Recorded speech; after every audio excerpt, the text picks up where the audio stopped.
Adão e Eva, conto de Machado de Assis.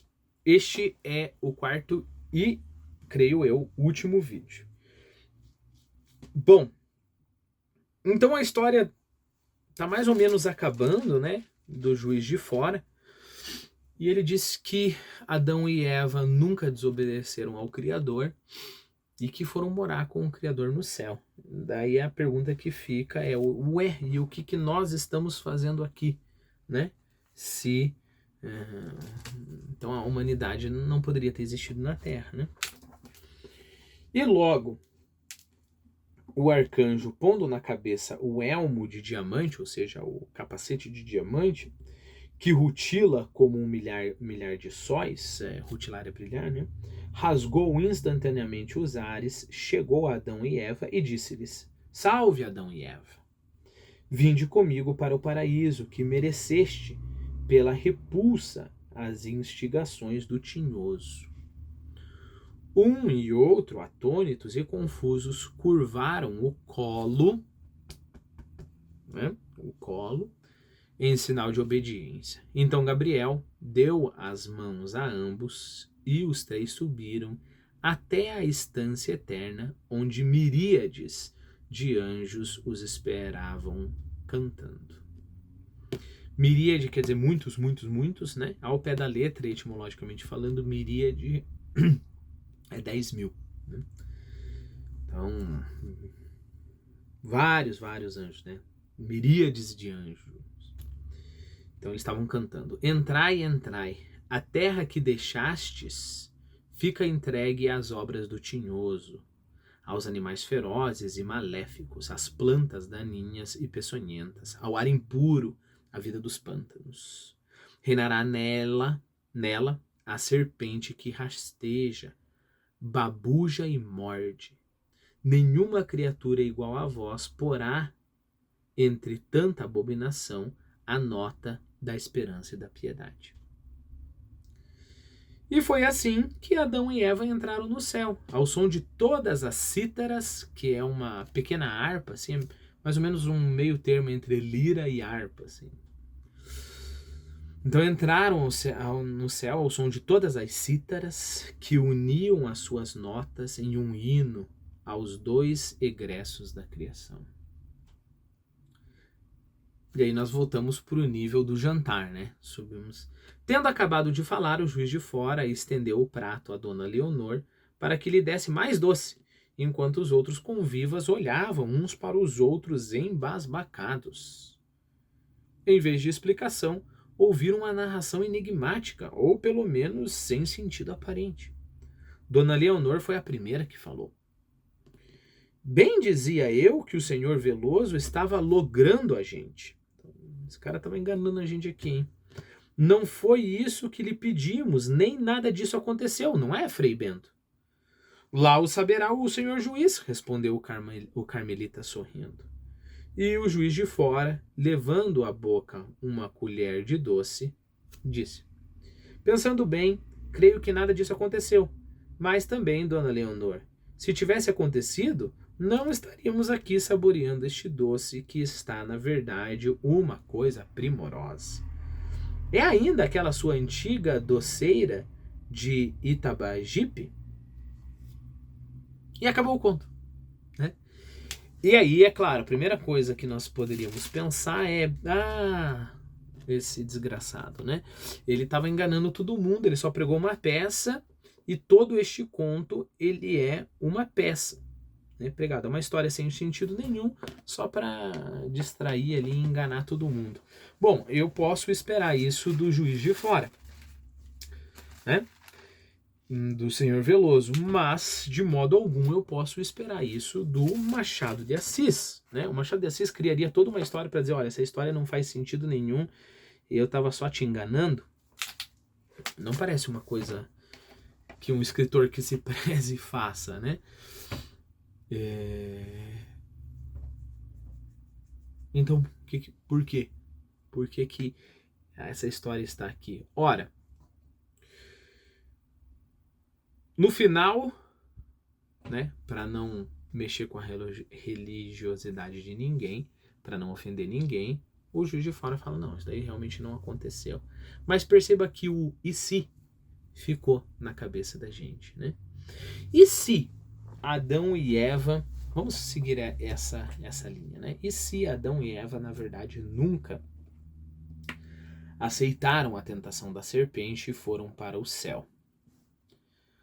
Depois que ele acabou a história dele, ele fala, então nós não estaríamos aqui. Mas vamos, em vez de ir por essa linha, que o senhor Veloso foi, vamos pela outra, vamos continuar a história dele. Bom, se Adão e Eva não comeram do fruto, isso não explica como que nós estamos aqui. Mas como que nós estamos aqui? Ora, se a gente lembrar que na história dele, o tinhoso tem o poder da criação, a ponto dele ter criado o homem e a mulher, claro, sem o espírito divino, sem a nobreza, mas criou o homem e a mulher, qual que seria a lógica? O homem e a mulher foram retirados para o paraíso. Qual que seria a lógica? O que o tinhoso faria?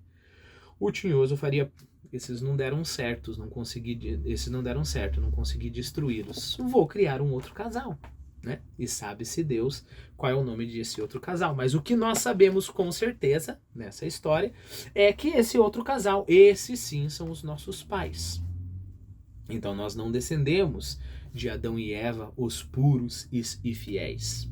Nós descendemos desse segundo casal criado pelo tinhoso e agora, pelo rumo da história, Deus não colocaria a mão, né? Deus não interferiria ali.